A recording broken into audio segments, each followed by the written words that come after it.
Friends, welcome to my YouTube channel. मैं आपके लिए बहुत ही इम्पोर्टेंट क्लास इंग्लिश की लेकर के आया हूँ जो आपके अंग्रेजी व्याकरण से ली गई है।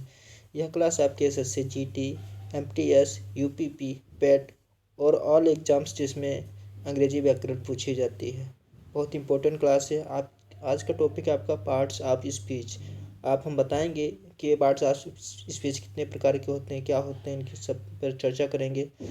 क्लास शुरू करने से पहले अगर आप हमारे यूट्यूब चैनल पर नए हैं तो पहले यूट्यूब चैनल को सब्सक्राइब कर लें और बेल आइकन को प्रेस कर लें। मैं आपकी पूरी ही व्याकरण करा दूंगा, हिंदी में करा ही रहा हूँ और जीएस में करा रहा हूँ। आप प्लेलिस्ट बनी हुई वहाँ से देख सकते हैं। तो शुरू करते हैं। आज का टॉपिक है आपका पार्ट्स ऑफ स्पीच। बहुत ही इंपॉर्टेंट क्लास है आपके एसएससी जीडी, यूपीपी, एमटीएस सभी के लिए।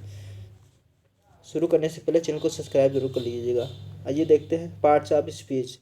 पहले देखते हैं पार्ट्स ऑफ स्पीच होता है क्या है। अंग्रेजी भाषा में प्रयुक्त होने वाले विभिन्न शब्दों को 8 वर्गों में बांटा गया है। जो अंग्रेजी में हमारे शब्द प्रयुक्त होते हैं, विभिन्न भाषा में शब्द प्रयुक्त होते हैं, उनको कितने वर्गों में डिवाइड किया गया? को 8 वर्गों में डिवाइड किया गया, जिन्हें पार्ट्स ऑफ स्पीच कहते हैं। पार्ट ऑफ स्पीच किसे कहते हैं? जो भाषा होती है हमारे, उनको कितने पार्ट्स में डिवाइड किया गया, मतलब भाषा के प्रकार। तो पार्ट्स ऑफ स्पीच कितने हमारे? 8 हैं, के रूप में जानते हैं। कौन से? आइए चर्चा करते हैं कौन कौन से हैं पार्ट्स ऑफ स्पीच हमारे। पहला तो है आपका नाउन। नाउन को हिंदी में कहते हैं संज्ञा। फिर है प्रोनाउन। प्रोनाउन को कहते हैं शब्दनाम। एडजेक्टिव। एडजेक्टिव को कहते हैं विशेषण। वर्ब। वर्ब को क्रिया। एडवर्ब क्रिया विशेषण। प्रीपोजिशन को कहते हैं समुच्चय बोधक अव्यय। कंजक्शन को कहते हैं संयोजक। और इंटरजेक्शन को तो है विस्मयादि बोधक। ये आपके कितने हो गए? आपके 2, 4, 6 पूरे 8 हो गए आपके noun. Noun, pronoun, adjective, verb, adverb, preposition, conjunction और इंटरजेक्शन। हिंदी में क्या कहते हैं? संज्ञा, सर्वनाम, विशेषण, क्रिया, क्रिया विशेषण, समुच्चय बोधक अव्यय, संयोजक और विस्मयादि बोधक। ये आपके 8 प्रकार के पार्ट्स ऑफ स्पीच होते हैं। पहले आप पार्ट्स ऑफ स्पीच का पहला पार्ट पढ़ेंगे आपका नाउन। आइए देखते हैं नाउन क्या होते हैं। नाउन किसे कहते हैं? आप लोग पिछली कक्षा में पढ़े हुए या ना पढ़े हुए, आपको यहाँ से पूरी मैं इंग्लिश आपकी ग्रामर इंग्लिश कवर करा दूंगा यहाँ से, जो आपकी बहुत ही इंपॉर्टेंस है और सभी एग्जामों में आपकी आती ही जाता था।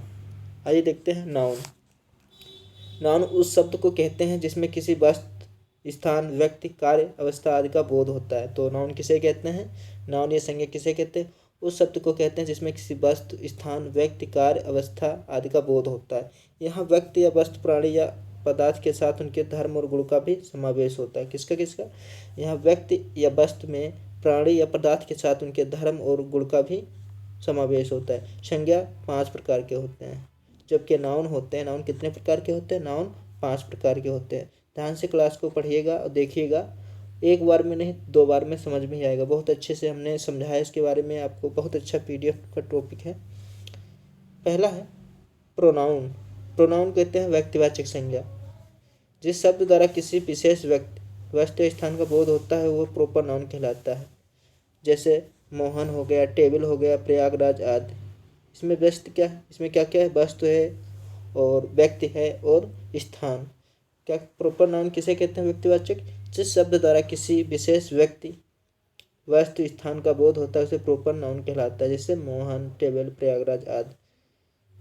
कॉमन नाउन एक होता है, दूसरा होता है आपका कॉमन नाउन। कॉमन नाउन किसे कहते हैं? जातिवाचक संज्ञा को कहते हैं। जिन शब्दों से एक ही प्रकार के व्यक्तियों का या वस्तुओं का बोध होता है उसे कॉमन नाउन कहते हैं। जैसे आपके मैन हो गए, हाउस हो गया, सिटी हो गई, रिवर, जैसे नदियाँ हुई, शहर हुए, घर हुआ, ये क्या है? कॉमन नाउन है आपके। तीसरा आपका मटेरियल नाउन। मटेरियल नाउन तीसरा क्या है? मटेरियल नाउन, जिसे द्रव्यवाचक संज्ञा कहते हैं। जिस शब्द से नाप तोल वाली वस्तु का बोध हो। क्या? जिस शब्द से नाप तोल वाली वस्तु का बोध हो उसे मटेरियल नाउन कहते हैं। तो आपसे पेपर में पूछा जाएगा कि मटेरियल नाउन किसे कहते हैं, तो जिस शब्द से नाप तोल वाली वस्तु का बोध हो उसे मटेरियल नाउन कहते हैं। जैसे गोल्ड। गोल्ड क्या होता है? गोल्ड को नापा जाता है। मिल्क, ऑयल, वाटर, क्या है ये सब? ये आपके मटेरियल नाउन है। आगे देखते हैं नोट। मटेरियल नाउन काउंटेबल नहीं होते। जो आपके मटेरियल नाउन होते हैं वो काउंटेबल नहीं होते, अर्थात इनकी गिनती नहीं की जा सकती, इन्हें मापा या तोला जा सकता है। जो आपके मटेरियल नाउन होते हैं इनको ये काउंटेबल नहीं होते, मतलब इन्हें गिना नहीं जा सकता, लेकिन इन्हें नापा और तोला जा सकता है। इनके साथ सामान्यतः सिंगुलर वर्ब का प्रयोग किया जाता है और इनके साथ सिंगुलर वर्ब का प्रयोग किया जाता है तथा इनके पहले आर्टिकल का प्रयोग आमतौर पर नहीं किया जाता है। आगे देखते हैं मटेरियल नाउन के बारे में। मटेरियल नाउन का प्रयोग यदि व्यक्तिगत रूप से किया जाए तो इससे पूर्व डिफिनिट आर्टिकल का प्रयोग होता है। एक महत्वपूर्ण यहाँ पे इम्पोर्टेंट बात है, आपके पेपर में पूछी जाती है। मटेरियल नाउन का प्रयोग यदि व्यक्तिगत रूप में किया जाए तो इससे पूर्व डिफिनिट आर्टिकल दा का प्रयोग होता है। दा का प्रयोग कहाँ पे होता है? जहाँ पर मटेरियल नाउन का प्रयोग यदि व्यक्ति के रूप में किया जाए। आज देखते हैं एग्जाम्पल के the gold of money ring is pure. क्या है? The gold of money ring is pure.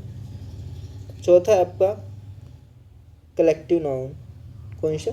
Collective noun, समूहवाचक संज्ञा जिसे कहते हैं। कलेक्टिव नाउन को क्या कहते हैं? समूहवाचक। जिस शब्द से व्यक्तियों या वस्तुओं के समूह का बोध होता है उसे कलेक्टिव नाउन कहते हैं। क्या क्या परिभाषा है कलेक्टिव नाउन की आपकी? जिस शब्द से व्यक्तियों या वस्तुओं के समूह का बोध होता है उसे क्या कहते हैं? कलेक्टिव नाउन कहते हैं, कलेक्टिव नाउन कहते हैं। जैसे कमेटी, आर्मी टीम। जैसे आर्मी टीम होता है, कमेटी टीम क्या होती है? संयुक्त होते हैं, समूह में होते हैं। इसे क्या कहते हैं? समूहवाचक संज्ञा, कलेक्टिव नाउन।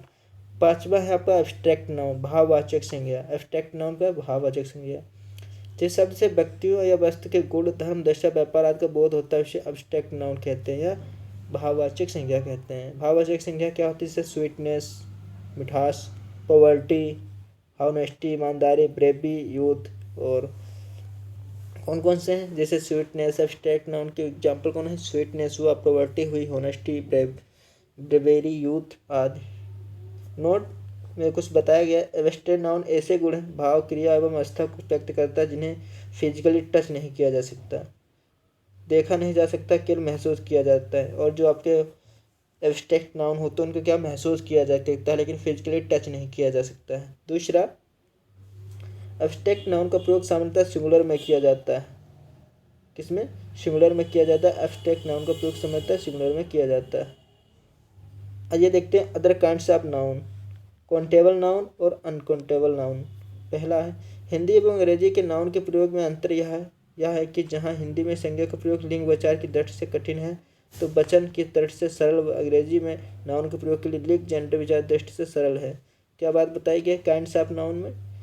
नाउन आपके कितने प्रकार हैं? Countable noun and uncountable noun. Hindi एवं अंग्रेजी के नाउन के प्रयोग में अंतर यह है कि जहाँ हिंदी में संज्ञा के प्रयोग के लिए विचार की दृष्टि से कठिन है तो वचन की दृष्टि से सरल, वही अंग्रेजी में नाउन का प्रयोग के लिए जेंडर, विचार की दृष्टि से सरल है तो वचन की दृष्टि से कठिन है। इसी अंतर में ध्यान में रखकर यहाँ नाउन के प्रयोग पर विचार किया गया है। तो आज की क्लास यहीं पे समाप्त होती। अगली क्लास में आपकी इंग्लिश की जल्द ही लेकर के आऊँगा, पार्ट्स ऑफ नाउन की।